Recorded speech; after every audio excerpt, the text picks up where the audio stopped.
John Kerry served as President Obama's Secretary of State in his second administration, and the two men didn't always agree on foreign policy, especially when it came to Syria. I want to ask you about another key relationship. Barack Obama. Specifically, you said, I never succeeded in persuading him to give me the tool I wanted most, greater leverage. Correct. What do you mean? Well, from the moment I was nominated and asked, what about Syria, I said, we have to change Assad's calculation. And throughout the 4 years I was Secretary of State, and privileged to be so, I always raised the issue in the meetings we had about how we needed to change that calculation.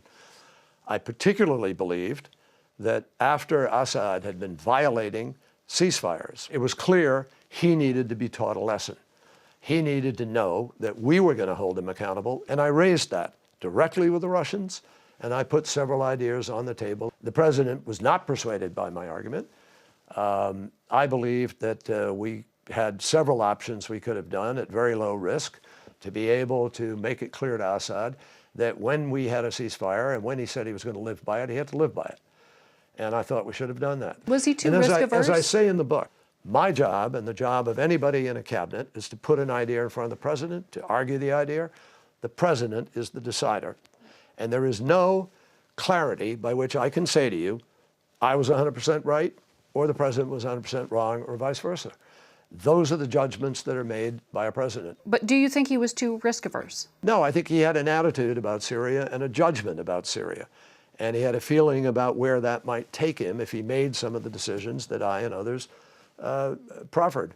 Well, you write about this in detail. It's an entire chapter in the book. Because you, to be very frank, were hung out to dry here. Because you went on television. I don't write that. I don't say I was hung out No, that's to my dry, characterization. You're characterizing I know that. I'm characterizing your retelling, though, where you went out and you made this prosecutorial, very careful argument about the chemical weapons attacks. And what I write about is we paid a price for the way it played out without the red line being enforced by the bombing.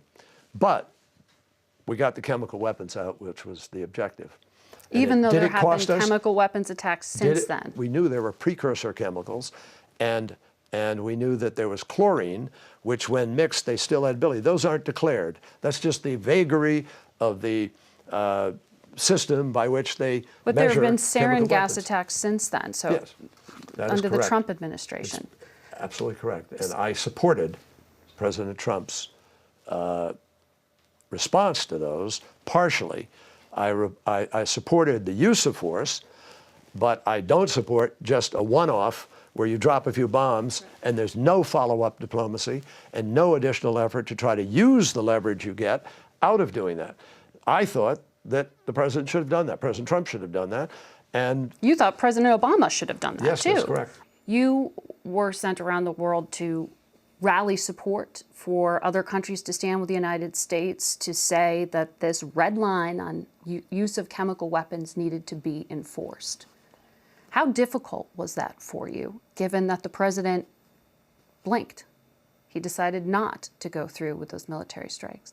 Congress was clearly not going to give him the authority that he wanted. But you thought that the president could have gone ahead with those strikes. You were in the book, you write about being surprised when he called you and said, I'm going to go to Congress. I was surprised. I thought we were going to go forward. I thought that weekend was the weekend. I expected the phone call to be telling me that he decided we were striking that night or whatever was going to happen.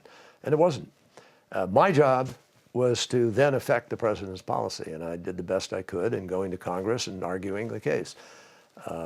But I do write that we paid a price for that. There's no question about that. We paid a price. And all the explanations and everything else doesn't change the perception. And perceptions sometimes are very telling in diplomacy and politics. You paid a price. You mean the red line moment has come to, for many critics of President Obama, define his foreign policy and define it as weak, as not backing up a threat. For many people, that's exactly what I ran into. And I ran into that in the Middle East. It was something that I had to push back against for a long period of time. And that's why I say perceptions. But perceptions matter, obviously, in everything. But I don't think it's fair in terms of the president, quote, being weak, because the president took a lot of very tough positions and did a lot of things that evidenced strength and that showed a president who had a very clear moral compass as well as a very clear set of values and principles by which he knew he could protect our country. I'm pressing you on this because you write in the book about thinking even now about what you call the open wounds in Syria, that you think almost every day. Well, the open wound of Syria is that maybe 500,000 people have now died. It was about 100,000 back in 2013 when the chemical weapons attack took place. It has been an ongoing atrocity, a violation of every sense of propriety, of human rights, of diplomatic rectitude. I mean, you run the list of things that are at stake in Syria. It is a sad history for the international community, not just for the United States.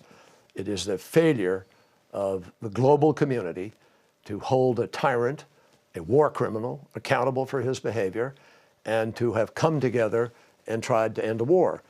What I'm proud of is that we continually tried. We never stopped trying, even when it was tough, even when it looked bleak. And you took some heat for not stopping trying.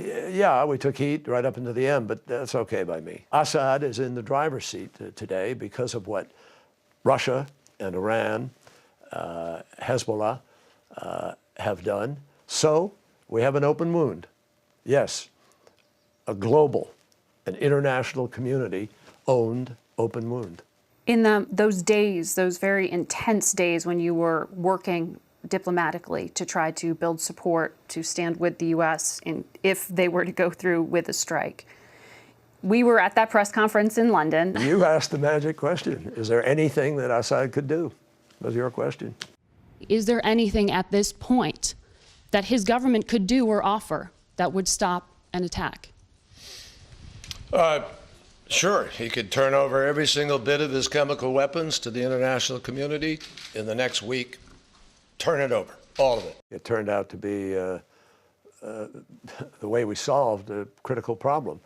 It was done purposefully in order to put out there a notion without a formal proposal, just as an answer to your question, which came at the right moment. And within an hour, I had a call from Sergei Lavrov, who said, let's follow up on that. We're interested in seeing if we can make that happen. There'd been a dance going back and forth, and I write about that as to whether or not they could or couldn't do it, were interested in it or weren't interested in it.